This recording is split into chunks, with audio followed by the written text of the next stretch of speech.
What's up, everybody? Welcome back to another episode of Punk Rock Radar. Today, I have a very special guest, owner of one of the best punk rock labels on the planet right now, SBAM Records. I've got Stefan joining me. So, Stefan, thank you so much for coming on the show today. I really appreciate it.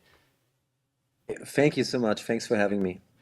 Yeah, so if you guys don't know, SBAM is one of my favorite labels. They had 60% of my top five albums of the year last year with Blowfuse, Krang, and FOD.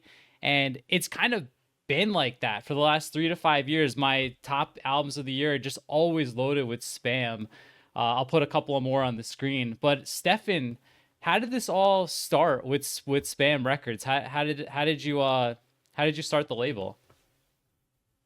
The label happened by accident. There were there was no plan to do a record label. I just started doing artworks for different punk bands, and then I did some art shows with punk bands, and then we found a little small club in my hometown where we did some local shows. Um, the next step was the festival. It was just first edition was pretty small with 300 or 400 people per day Mhm. capacity. And the second one was a little bit bigger. We moved into the same venue where we are right now. And we did this sampler with the bands that they were playing the second edition of Spamfest for an animal shelter. Mhm. And I think this was the starting point. We There was no intention to do a label releasing that sampler. But after that, a lot of bands contacted us to, or me, to if I'm interested to release their album and stuff like that. So Mhm. I thought about, hey, let's do a label, and I think that the main point was that Consumed asked me to release their EP. I'm a huge fan of this band, Yeah. and yeah, I didn't have a clue, had a clue what to do with a label, and it was just a fun project at the beginning, Mhm. and then it kind of grow and grows. Uh, it wasn't until the pandemic hit us. It was still not our top priority from our other stuff like artworks and the festival. But as soon as the pandemic hit us, we and didn't have anything to do than doing stuff with music or the label. And this was kind of starting point of the of the label Right. where we the thing where we get bigger. Yeah, it's wild that a band like as big and well known as Consumed is the first one you work with. Like, was that stressful putting out that one? Like just starting off with an established band? Smile just for you. I will be there for the wake up and take you back with me. And I'll wake up with a smile just for you. Um, yeah, I was kind of nervous, but the good thing was it was a collaboration project with another label from the UK, Mhm. so it wasn't all the pressure on us. So this was kind of good for us, and yeah. So after Consumed, obviously you started releasing some like smaller bands, even like bands debut albums. How did these bands like reach out to you, or how did you discover a lot of the bands you've worked with? A lot of bands just reached out to us, but we also, at the beginning, we reached out to a lot of bands, like the bigger bands, like I don't know, No Fun at All, and Yeah. all these bands. Big house every night and every day. Nothing's changing, time is cancelled. For what reason? I'm not even. Uh, but the smaller bands, they reached out to us, I think. Yeah, probably. Um, this kind of changed that after a couple of years because we got a lot of requests from also bigger bands. So yeah. So, do you have any? Because right now, with the size of the label right now and the roster you have, I'm guessing like your inbox is just blowing up with demos right now. Do you have any advice for bands who may want to work with you in the future? Is like anything like that you look for in a band when you're signing them?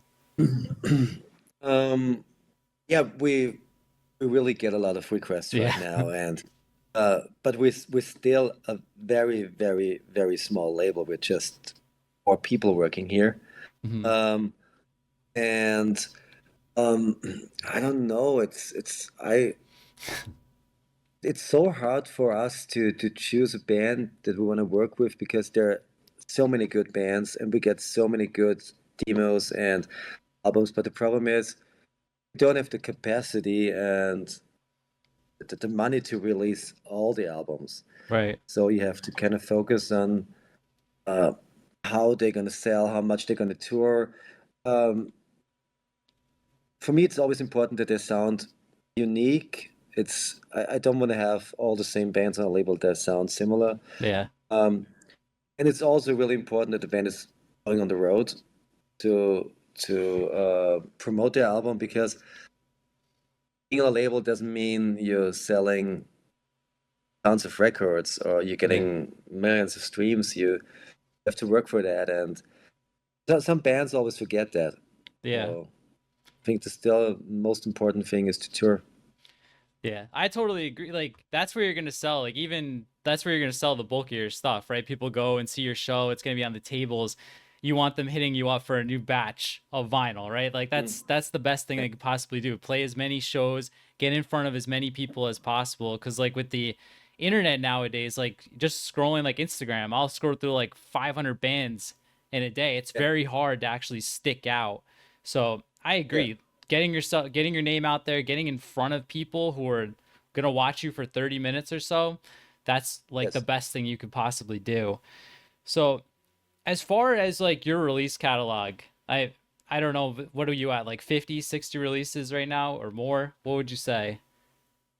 We're currently looking at catalog number Oh 178. damn, wow, I'm way off. Holy cow. So of all those, and this, I know this is hard, but I always ask label owners this: do you have a favorite release on the label? If you had to pick one or two? Wow, that's pretty tough. Yeah. Um, I don't know. That's really hard because I love all of the albums because otherwise we wouldn't release them. But Yeah. great thing was for us to have Mad Caddies because we're all huge fans of the band. Hmm. Also Pulley. I Oh love yeah. the Golden Life album. But one of my all-time favorite records so far is one we put out for Versus the World. I love Oh that yeah. album. To fall in love, not with what we had, but what we gained. Shake up the rest, let go of Yeah, that I remember that was like 2021, 2022, right? Yeah, Something like yeah, that.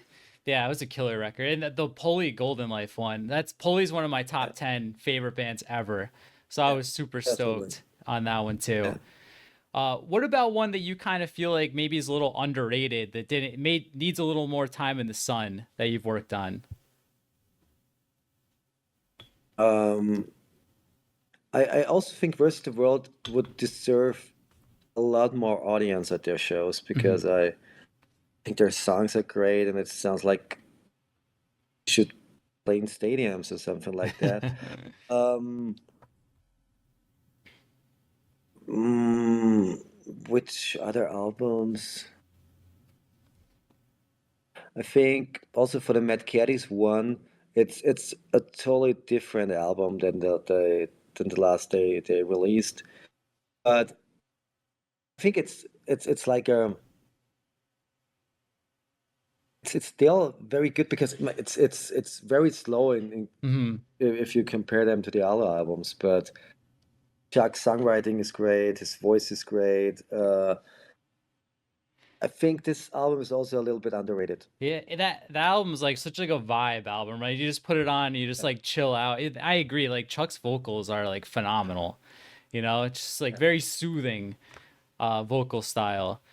So I want to ask this too, because since you're working with some of these like massive bands, even like the ones you've named, like Mad Caddies and Police, some of like they've been around for decades, some of the biggest punk bands in our scene. Is there any like dream bands on your wish list that you'd like to work with one day that you haven't quite done something with yet? The label? Yeah. Um, yeah, there are tons of bands, but that will probably never happen, like Goldfinger Oh or yeah. I don't know, Lagwagon, all of these bands like I love I don't know Flatliners or Propagandy. Yeah. There, Hell yeah. Yeah, all those like legacy like Epitaph bands, right? They're just like yeah. they're like they're a time capsule, some of the best bands ever. So I want to talk a little bit about the current projects because I feel like this year I'm seeing like a lot of news with the label, and the one thing that really caught my eye is the SBAM Record Club, and I see like it's gonna feature Frenzel Rom, Bowling for Soup, Leftover Crack, DFL, Guns and Wankers, Mad Caddy, Snuff, and more. How did this come about? All the releases. Yeah, like deciding to put it in like a record club with and like some of the variants and stuff. What made you decide to go this route? I always wanted to do a record club. We Yeah. started this last year, Hmm. and it was also a idea to have 12 releases and probably have some new bands in it so people can discover them. Hmm. And we always want to do that. And we have, I think this year it's going to be biggest one for us in terms of releases because we have tons of releases this year. Yeah. We we already had Street Dogs, the pre was last year, but we're gonna have two Bowling for Soup albums. We're gonna have Friends to Romp with like Snuff Guns and Wankers, another Street Dogs album. Probably we're talking to Say Farius um and so many bands. I think we're gonna have around 20 releases this year. Damn. And is the record club is it worldwide? Anybody could sign up? Yeah, yeah. Hell yeah. So one of the things that caught my eye, I don't know if you can see my background. My Frenzel Rom is my favorite band. So I saw Yeah, that you were doing the new like kind of boutique vinyls like the liquid film. I yeah, picked up yeah. the Frenzel one. And what started with the doing like the liquid and like the kind of boutique style vinyl? How did that come about? Um, a friend of mine from Germany came into our office and visited us, and he told me about his friend that is doing all this liquid and vinyl filled stuff. I looked it up, and all this stuff is great. He did some stuff for, I know, Elvis Presley, Yeah. some old releases are Slayer and Body Count, and then we thought let's try it, and then we started this I think with Pulley, Matt Caddies, and DFL were the first ones, and and the people loved it, and so we thought we're gonna do this now for all these bigger releases, all these Hmm. bigger bands, and always try to come up with new stuff. We're gonna do. We have a new project with Motorhead right now, Oh uh, shit. where we're trying to do a whiskey filled vinyl, like with Jack Daniels and Damn. with his brand, and one with like some motor oil, and gonna have Mhm. some new for Friends Rump as well for some other re-releases we're gonna do with them, and yeah, they all look great. It's like if you have them in hand, it's really cool with all this liquid stuff, and we have one with feathers and with sand, and yeah, it's Yeah. really cool. I can't wait to get the Frenzel one. I'm super stoked. I don't have anything like that in my collection, so I'm really Yeah. excited to get it. Um, there's one, and if you don't want to share whether or not this is true or not, you can keep the mystique. But I am really curious about this Guttermouth one. Is this really Mark Adkins urine inside of it? No, no, it's Okay. not. Okay. I was like, you never know with Guttermouth. They kind of have like it could be, right? I feel like everybody's like, is it? But okay, so we clear that up. I might have to grab that one too. I love Guttermouth. Maybe we can work something up because they're playing our festival this year. I don't know. Maybe the next press, right? Yeah. Oh my god. So with these, like, you've done like a lot, like I've been saying, a lot of my favorite bands doing like reissues, re-releases. I'm looking at Bracket, who I feel like is one of those forever underrated bands.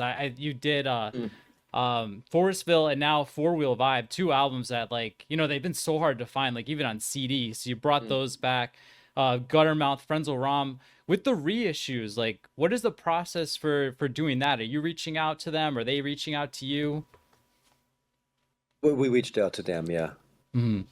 Yeah, Okay. we're big fans of all these bands, and um, I'm always also collecting vinyls. So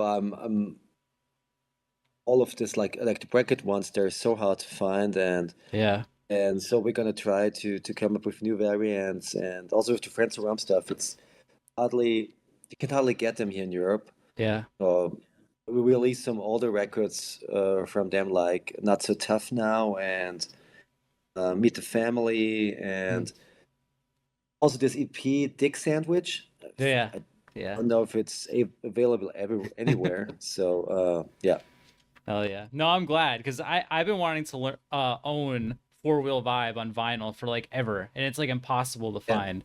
So I was super stoked. That record is so underrated. I talk about yeah, Bracket all the totally. time. That, like, more people need to listen to Bracket. It's like, it's like a mix Yeah, of like Green Day and Jawbreaker. I'm like, how is this band not more yeah, popular? You know? yeah, totally. It's they're so great, and we had the honor to have them on our festival last year. Hmm. It was amazing. Yeah, I've never seen them. Like, of all, I've been to so many shows, I've never seen Bracket in any capacity. So that's awesome that you yeah, got them there. So yeah. It's same here. So good thing is when you have a festival, you can try to book the bands you have never yeah. seen. So yeah. So let's talk a little bit about Spam Fest now. Is what number is this? 7? Spam Fest 7? It's the seventh summer edition, but we had, I think, two fall editions and I think two Spam Wings or something like that. So, but it's the seventh summer edition. Yeah. So aside from, and I could see the lineup back there, Zebrahead, Leftover Crack, Guttermouth. Aside from all these bands, like, what other stuff goes on at these festivals? We have a half pipe there or a quarter pipe. We don't know that yet. We're currently working on that. We have a e-gaming area. We have tattoo artists. We have art shows. So that's pretty cool, and it's at the festival location. It's so great. It's an old slaughterhouse, and Oh shit. it's its location, and it's a little bit fucked up with graffitis everywhere, and it's a really cool spot because you have an outdoor space for the big stage, and also indoor area. That's pretty cool, and we have so many rooms there, and you can do almost everything there. So that's pretty cool. Yeah, I gotta make a point to get out to one of these. I would love to see the Spam Fest. It's like, I'm looking at you, Millencolin, all the bands back there. It seems like straight up my Yeah, alley, like an old school Warp Tour, right? but it's yeah, you definitely have to Yeah. come. It's really cool because it's not big. It's at a 2,000 capacity per day, and Hmm. it's kind of familiar with. It's the vibe is pretty great because all the bands, almost every band, is running around and hanging out at the merch booth or at the bar. That's pretty cool.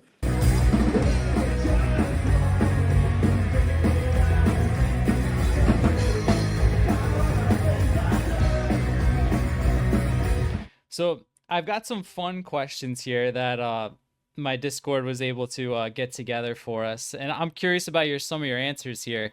So doing this, like running a label, being with all these punk bands, for several years now, what's like the weirdest or most unexpected thing that's kind of happened, like in any capacity with any band? Anything like stick out that was strange that happened?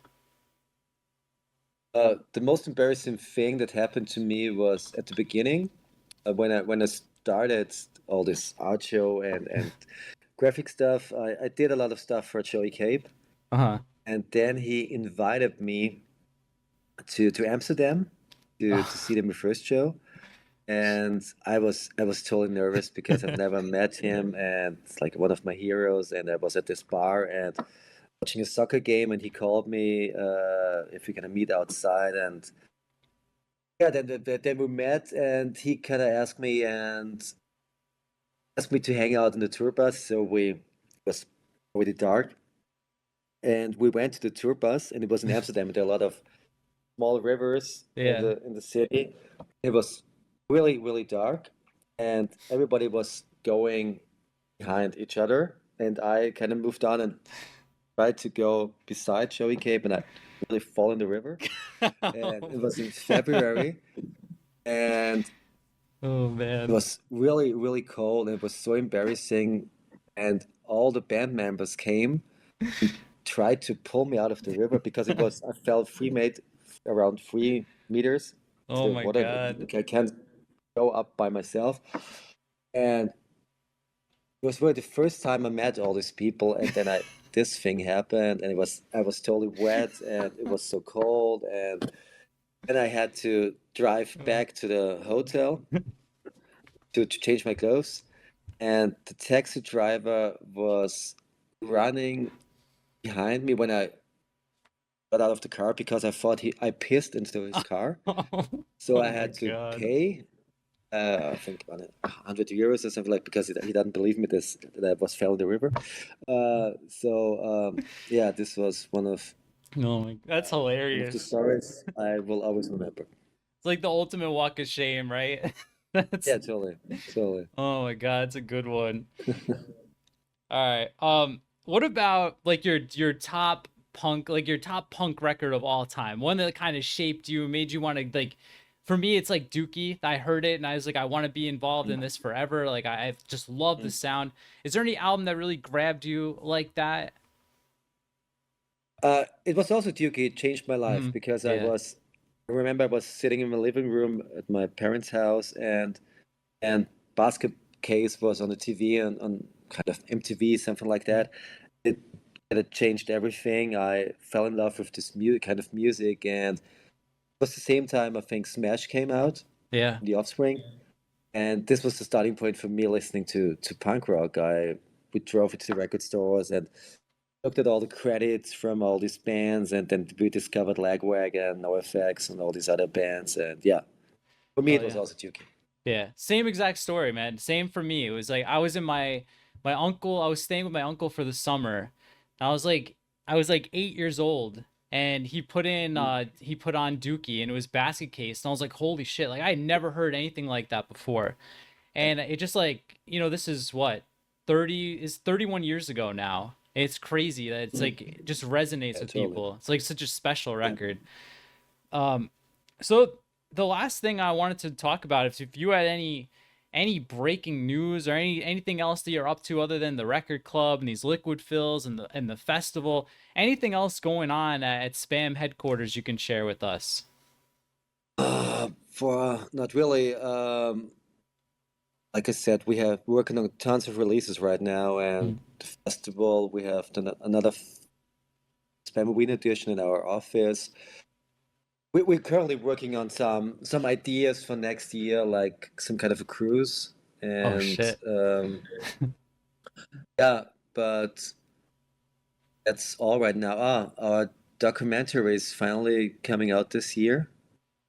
Mm. It's gonna be premiered at the Dallas International Film Festival, and at the end of April, and I think it's gonna go public. It'll be gonna publish it at the end of the year because we have to do some minor changes. But plan is to have it out this year at the end of the year. Hell yeah. No, I'll be excited to check that out too. I've been seeing like the teasers here and there for that for a while now. So that's awesome.